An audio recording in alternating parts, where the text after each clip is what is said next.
আমি বিছানায় শুয়েছিলাম। মনে মনে ভাবছিলাম মা আর খালা আসলে কিছুক্ষণ গল্প করব। চোখ বন্ধ করে শুয়ে থাকলেও ঘুম আসছিল না। অপেক্ষা করছিলাম কখন তারা আসবে। প্রায় ঘণ্টা খানেক পরে কথা বলতে বলতে তার ঘরে ঢুকল। খালা মাকে বলল, তুই কি মাঝখানে ঘুমাবি? মা মৃদু হেসে বলল, না, তুই মাঝখানে শুয়ে পড়। কিছুক্ষণ পর মৃদু কণ্ঠে কেউ ডাকল, তুই কি ঘুমিয়ে পড়েছিস? আমি চুপচাপ ছিলাম আর কিছু না বলেই আজকের গল্পটা অনেক বেশি স্পেশাল। তাই কেউ মিস করো না। দয়া করে গল্পগুলো ভাল লাগলে ভিডিওটি লাইক, শেয়ার এবং চ্যানেলটি সাবস্ক্রাইব করো প্লিজ। আমার নাম রিফাত। বেশ কিছুদিন ধরে আমার খালার বাড়ি যাওয়ার সুযোগ হয়নি। খালা মাঝে মাঝে ফোন করতেন, কিন্তু সেই সময় আমি আমার মাস্টার্স ডিগ্রির ফাইনাল পরীক্ষার প্রস্তুতিতে খুব ব্যস্ত ছিলাম।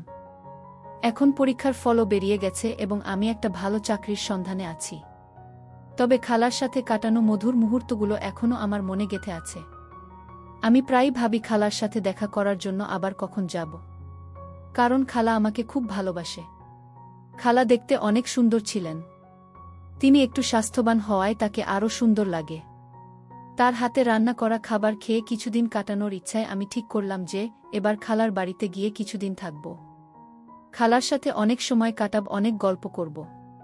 কারণ অনেক দিন থেকে খালার সাথে দেখা হয় না। অবশেষে আমার ইচ্ছা পূরণ হল। একদিন আমার খালা ফোন করলেন আর মাকে বললেন, তুমি আর রিফাত 5 দিনের জন্য আমাদের এখানে চলে এসো। তোমার জামাই জি 7 দিনের জন্য শহরের বাইরে যাচ্ছেন। অনেক দিন থেকে তোমাদের সাথে দেখা হয় না। এই সুযোগে আমরা কয়েকটা দিন মজা করে কাটাতে পারব।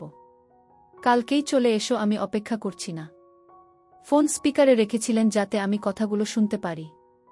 আমার মায়ের নাম শিরিন আর খালার নাম জেরিন। সব কথা শুনে মা বললেন, ঠিক আছে জেরিন, আমরা কালকে আসছি। এরপর মা ফোনটা রেখে দিলেন। ফেব্রুয়ারি মাস ছিল, তাই বেশ ঠান্ডা পড়ছিল। মা বললেন, রিফাত, আমরা সকাল 12টার দিকে বের হব যাতে ঠান্ডা একটু কম লাগে। তবে আমরা বাইকে যাব। আমি মাকে হ্যাঁ বলে দিলাম। এরপর মা বললেন, আমি আমাদের দুজনের কাপড়গুলো গুছিয়ে নিচ্ছি। তারপর মা তার ঘরে চলে গেলেন। আমি আমার ঘরে গিয়ে বিছানায় শুয়ে পড়লাম। বিছানায় শুয়ে ভাবছিলাম, যদি খালা মাকে সব কিছু বলে দেয় আগের দিনের কথা, তাহলে কি হবে? আর যদি মায়ের সামনে খালা আমার সাথে কোনো কিছু করে, তাহলে পরিস্থিতি কেমন হবে? এইসব ভাবনা ভাবতে ভাবতে কখন যে ঘুমিয়ে পড়লাম বুঝতেই পারলাম না। কারণ খালা আমার বন্ধু মতো ছিল। তিনি আমার সাথে অনেক ফ্রি থাকত। পরের দিন আমি আর মা সকাল বেলায় চা নাশতা সেরে তৈরি হয়ে গেলাম। ঠিক 12টা বাজে আমরা বাইক নিয়ে রওনা হলাম খালার গ্রামের দিকে। গ্রামের রাস্তা 3 ঘন্টার ছিল। আমরা দুজনেই নিজের চিন্তায় মগ্ন ছিলাম। শহরের সীমানা ছাড়ানোর পর কাঁচা রাস্তা শুরু হলো। বাইকের পিছনের সিটটা একটু উঁচু থাকায় মা বারবার আমার সাথে ধাক্কা খাচ্ছিলেন। আমি মাকে বললাম, ভয় পেও না মা, আমাকে শক্ত করে ধরে রাখো। মায়ের বাইকে চড়ার অভ্যাস কম, তাই মা এক হাতে আমার কাঁধ শক্ত করে ধরলেন আর অন্য হাত দিয়ে আমার পায়ের উপর আঁকড়ে ধরে বসে রইলেন। বাইকটা কাঁচা রাস্তায় একটু কাঁপছিল, তাই মা পেছন থেকে আমাকে আঁকড়ে ধরেছিলেন। রাস্তায় প্রচুর গর্ত ছিল, তাই আমি বাইকটা আস্তে চালাচ্ছিলাম।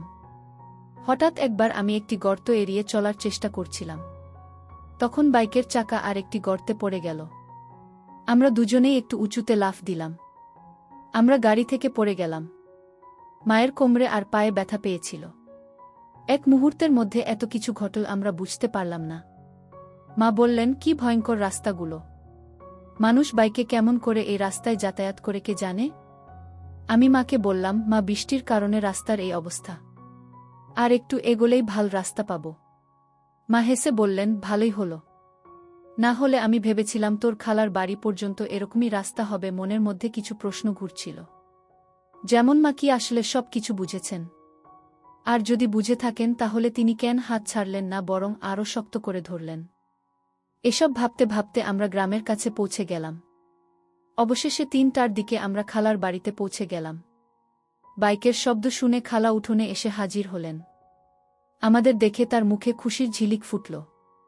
তিনি তৎক্ষণাৎ মাকে জড়িয়ে ধরলেন। মা তাকে শক্ত করে আলিঙ্গন করলেন।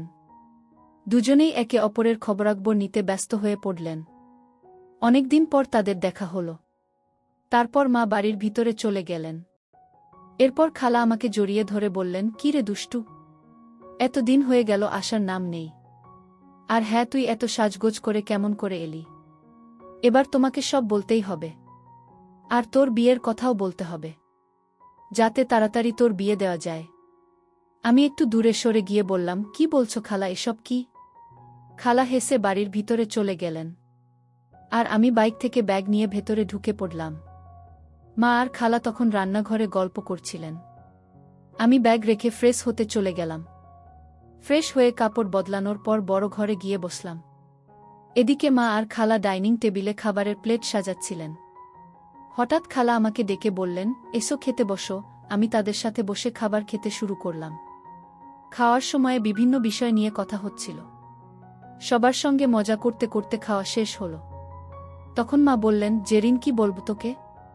রাস্তা এতটাই খারাপ ছিল যে বাইকে ধাক্কা খেতে খেতে আমার কোমর আর শরীর ব্যথা হয়ে গেছে। পুরো শরীরটাই যেন ব্যথায় ভরে গেছে। এখন তুই কিছু কর, আমি বেশ অসুস্থ হয়ে পড়ছি। এ কথা শুনে খালা বললেন, কোনো চিন্তা করিস না, রিফাত খুব ভালো মালিশ করে। একবার আমার শরীর খুব ব্যথা করছিল, তখন ওই আমাকে মালিশ করেছিল। তারপরে আমার পুরো শরীর একদম হালকা লাগছিল। এত কথা বলে খালা আমাকে চোখ মেরে বললেন, রিফাত, তোর মায়ের শরীরটা ব্যথা করছে, মালিশ করে দিস, পরে আরাম পাবে। আমি সম্মতি জানিয়ে ঘরে চলে গেলাম। কিন্তু মনে মনে একটা প্রশ্ন ঘুরতে লাগলো, খালা কেন বললেন যে আমি ভালো মালিশ করি? সত্যিই কি তিনি মজা করছিলেন? না মায়ের সাথে আমার ঘনিষ্ঠতা বাড়াতে কিছু একটা পরিকল্পনা করছেন? খালার এই আচরণের পেছনে কি উদ্দেশ্য ছিল তা ভেবে আমার মধ্যে অস্থিরতা বাড়ছিল। খালা আর মা তখন রান্নাঘরে পরিষ্কার করছিলেন, আর আমি দূর থেকে তাদের দিকে নজর রাখছিলাম। তাদের দেখতে এবং তাদের দুজনের সৌন্দর্য একই রকম মনে হচ্ছিল। তারা ধীরে ধীরে কথা বলেছিলেন, তবে আমি ঠিকভাবে কিছু শুনতে পারছিলাম না। কিন্তু কেন জানি না, মনে হচ্ছিল তারা আমার কথাই বলছিলেন। কিছুক্ষণ পর তারা দুজনেই রান্নাঘর থেকে বেরিয়ে এসে বড় ঘরে বসে পড়লেন। তখন বেলা 4টা বাজে। খালা বললেন, শিরিন, তুই একটু কাপড় বদলে নিয়ে গাউন এনেছিস? যদি না আনিস তাহলে আমারটা নে। তারপর এক গ্লাস পানি খেয়ে শুয়ে পড়। তারপর রিফাত তো শরীরটা মালিশ করে দেবে, যাতে তো শরীরের ব্যথা কমে যায়। এতটুকু বলেই তারা দুজনে শোবার ঘরে চলে গেলেন। আমি বসে বসে ভাবছিলাম, জীবনে কখনো এমন ধরনের কাজ করিনি। কিছুক্ষণ পর খালা রান্নাঘর থেকে একটা পাত্রে কিছু নিয়ে এসে বললেন, চল, সময় হয়েছে।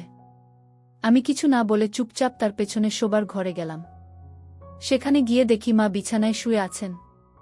মায়ের পা এবং শরীরে প্রচণ্ড ব্যথা ছিল, কারণ তিনি গাড়ি করে আসার সময় পড়ে গিয়েছিল। মাকে দেখে মনোযোগ দিয়ে তাকিয়ে রইলাম। হঠাৎ খেয়াল করলাম খালা আমার পাশে দাঁড়িয়ে আছেন। খালা হেসে বললেন, কি দেখছিস রিফাত? আগে কখনো কি তোর মাকে দেখিসনি? তোর মাকে একটু তেল দিয়ে মালিশ করো, তার অনেক কষ্ট হচ্ছে। মায়ের ব্যথা লাঘব করার জন্য আমি বিছানার পাশে বসে একটু চিন্তায় পড়ে গেলাম। তখন খালা ছোট্ট একটা পাত্রে তেল এনে আমার হাতে দিলেন এবং বললেন, শুরু কর, পা থেকে শুরু কর। আমি আস্তে আস্তে মায়ের পায়ে তেল লাগাতে শুরু করলাম। খালা পাশে বসে মনোযোগ দিয়ে আমার কাজ দেখছিলেন। যদি আমি প্রথমে একটু সংকোচ বোধ করছিলাম, তবুও ধীরে ধীরে কাজটা চালিয়ে গেলাম, কারণ মাকে সুস্থ করতে হবে। আমার মনের ভেতর শুধু একটাই চিন্তা ছিল, মাকে সুস্থ করতে হবে। মা মুখটা একটু ঘুরিয়ে নিলেন। এরপর খালা একটু দূরে শুয়ে মাকে জিজ্ঞেস করলেন, কেমন লাগছে শিরিন? মা বললেন, এখন কিছুটা ভালো লাগছে জেরিন। তুই থাকলে আজ একটু ভিন্ন কিছু করলাম। তুই অনেক কিছু জানিস। খালা তখন মায়ের মাথায় হালকা চাপ দিয়ে বললেন, এত বাচ্চার সব কথা বলছিস কেন? রিফাত তো পাশে রয়েছে, সে কিভাবে? মা একটু লজ্জা পেয়ে হাসলেন এবং বললেন, আরে জেরিন, আর কথা বাস না হলে পুরো ব্যাপারটা নাটকের মতো হয়ে যাবে। এরপর মা আমাকে বললেন, রিফাত বেশ আরাম হচ্ছে, তাই আর বেশি মালিশ করা লাগবে না। শরীরটা এখন বেশ ভালো লাগছে, মনে হচ্ছে ব্যথা কিছুটা কমে গেছে। তারপরেও আমি আর কিছুক্ষণ মালিশ করে দিলাম। প্রায় আধা ঘন্টা পরে মা শান্ত গলায় বললেন, এবার যথেষ্ট হয়েছে রিফাত, অনেক স্বস্তি লাগছে। আমি উঠে দাঁড়ালাম। তখন মায়ের পাশে দাঁড়িয়েছিলাম। মা হঠাৎ পাশ ফিরে শুয়ে পড়লেন। তখন খালা এসে বললেন, আরে শিরিন, এখনও তো অর্ধেক মালিশ বাকি আছে। মা একটু লজ্জা পেয়ে বললেন, থাক জেরিন, রিফাতের সামনে এটা করতে একটু অস্বস্তি লাগছে। মালিশ শেষ হওয়ার পর মা বেশ ভালো বোধ করতে লাগলেন। আমরা সবাই বাইরে এসে একটু বিশ্রাম নিলাম। এরপর খালা আমাকে ডেকে বললেন, রিফাত, অনেক দিন হয়ে গেল, চল ভেতরে যাই। আমি রাজি হয়ে ভেতরে গেলাম, যেখানে আমরা সবাই মিলে খেতে বসলাম। খাওয়ার সময় খালা আমাকে জিজ্ঞেস করলেন, তাহলে রিফাত, মায়ের মালিশ করে কেমন লাগলো? আমি হেসে বললাম, প্রথমে একটু অস্বস্তি হচ্ছিল, কিন্তু তোমার কথায় সাহস করে করলাম। খালা হেসে বললেন, দেখেছ মা এখন অনেকটা ভালো আছে। আমি বললাম, হ্যাঁ, এটা তোমার কারণেই সম্ভব হয়েছে। খালা হেসে বললেন, তাহলে পরের বার আরও ভালোভাবে একটু মালিশ করে দিস, যাতে তার ব্যথা দ্রুত সেরে যায়। পারবি তো? আমি মৃদু হেসে বললাম, ঠিক আছে। আমিও চাই যে মা দ্রুত সুস্থ হয়ে উঠুক। খালা তখন শান্ত স্বরে বললেন, চিন্তা করিস না। আমার চোখ হঠাৎ আলমারির আয়নার দিকে চলে গেল। দেখি দরজার কাছে দাঁড়িয়ে আছেন। তবে খালা সেটা খেয়াল করেননি। আমি ভান করলাম যে কিছুই দেখিনি। আবার আয়নার দিকে তাকাতেই দেখি আমাদের দিকে তাকিয়ে আছেন। কিছুক্ষণ পর আবার তাকালাম। মা তখন সেখানেই। খালা আমাকে জিজ্ঞেস করলেন, কি হল রিফাত? আমি বললাম, মা কিছুক্ষণ আগে এখানে এসে দাঁড়িয়েছিলেন। এটা শুনে খালা হেসে বললেন, দারুণ, তাহলে সব ঠিকঠাক চলছে। এখন শিরিন নিজে আসবে। এরপর আমরা দুজনে উঠে নিজেকে ফ্রেশ করে নিলাম। তখন বিকেল 5টা। আমি আর খালা দুজনেই প্রস্তুত হচ্ছি। আমি বললাম, খালা, আমি একটু বাইরে ঘুরে আসি। খালা বললেন, ঠিক আছে, কিন্তু তার আগে চা বানিয়ে দিই, তারপর যাস। আমরা ঘরে ফিরলাম। তখন দেখি মাও ফ্রেশ হয়ে বসে আছেন। খাল আমাকে বললেন, শিরিন, বসো, আমি চা বানিয়ে আনি, তোমার ভালো লাগবে। এখন আবহাওয়া বেশ ঠান্ডা। মা হেসে বললেন, হ্যাঁ জেরিন, চা বানাও। একটু গরম চা এখন ভালোই হবে। তবে তোমার কি ঠান্ডা লাগে না? মায়ের গলায় একটু মজার সুর ছিল। খালা বুঝে গেলেন না কেন এমন বলছেন। তবে তিনি হাসি দিয়ে উত্তর দিলেন, আরে শিরিন, আমাদের তো ঠান্ডায় অভ্যেস হয়ে গেছে। তোর শহরে কি আর এমন ঠান্ডা হয়? ঠিক আছে, আমি চা বানিয়ে আনি। তারপর খালা রান্নাঘরে গিয়ে চা বানিয়ে আনলেন। আর আমরা তিনজনে একসঙ্গে বসে চা খেলাম। চা খাওয়ার পর আমি বললাম, মা, আমি একটু বাইরে ঘুরতে যাচ্ছি। মা বললেন, হ্যাঁ যা, একটু ঘুরে আয়। তোরও হয়তো গরম লাগছে। তবে বেশি দেরি করিস না, তাড়াতাড়ি ফিরে আয়। আমি মাথা নেড়ে বাইরে বেরিয়ে গেলাম। হাতে হাতে নদীর ধারে চলে গেলাম। মনটা একদম শান্ত হয়ে গেল। একটা সুন্দর, শান্তিপূর্ণ প্রাকৃতিক পরিবেশে বসেছিলাম। ঠান্ডা বাতাস আমার শরীরে লাগছিল। আর আমি নানা বিষয়ে চিন্তা করছিলাম। কিছুদিন আগের ঘটনাগুলো ভাবছিলাম। খালা আর আমি যা কিছু কথা শেয়ার করেছি হয়তোবা কিছু জানে, কিন্তু মা কিছু বলেনি। সবকিছু যেন স্বাভাবিকভাবেই চলছিল। মাথায় একের পর এক প্রশ্ন ঘুরছিল, মা কি সত্যিই কিছু টের পেয়েছে, নাকি সব কিছু ঠিক আছে ভাবছে? এইসব চিন্তা নিয়ে কিছুক্ষণ বসে থাকার পর আমি উঠে দাঁড়ালাম। তখন বাইরে অন্ধকার ঘনিয়ে আসছিল, আর ঠান্ডা বাতাস আরও বাড়ছিল। ধীরে ধীরে বাড়ির পথে রওনা হলাম। বাড়ি পৌঁছাতে রাত প্রায় 8টা গেল। ভেতরে ঢুকে দেখি মা আর খালা রান্নাঘরে রাতের খাবার তৈরি করছেন। আমাকে দেখে মা মিষ্টি গলায় বললেন, আয় রিফাত, আগে গরম পানিতে হাত মুখ ধুয়ে নে, তারপর খেতে বসছি। প্রায় রাত 9টা নাগাদ আমরা সবাই একসঙ্গে খেতে বসলাম। খেতে খেতে আমি বললাম, খালা, এখানে ঠান্ডাটা অনেক বেশি। আমাদের ওখানে এমন ঠান্ডা হয় না। খালা মুচকি হেসে বলল, চিন্তা করিস না, আমার বাড়িতে হিটার আছে, তোর ঠান্ডা লাগবে না। আমি বললাম, সত্যি? তাহলে ঠিক আছে, আজ একটু আগে ঘুমাব, বেশ ক্লান্ত লাগছে। খালার কথা শুনে মা মজা করে বলল, তুই এত ছোট, তোর আবার কি ক্লান্তি? খালা হেসে বলল, আরে শিরিন এত পথ পাড়ি দিয়ে এসেছে, তার উপর রাস্তার এমন অবস্থা। মা আর কিছু বলল না। আমরা সবাই মিলে গল্প করতে করতে খাওয়া শেষ করলাম। তারপর মা আর খালা রান্নাঘর পরিষ্কার করতে ব্যস্ত হয়ে পড়ল। আর আমি উঠলাম একটু বাইরে হাঁটতে। কিছুক্ষণ পর আমি শোবার ঘরে গেলাম। ঘরটি আগে থেকেই গোছানো ছিল।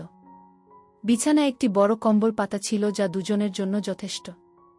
আমি কাপড় পরিবর্তন করে কম্বলের নিচে ঢুকে শুয়ে পড়লাম এবং দেওয়ালের দিকে মুখ করে চোখ বন্ধ করলাম।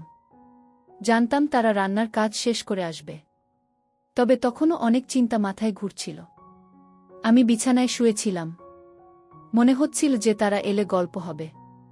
যদিও চোখ বন্ধ করে শুয়েছিলাম, ঘুম আসছিল না।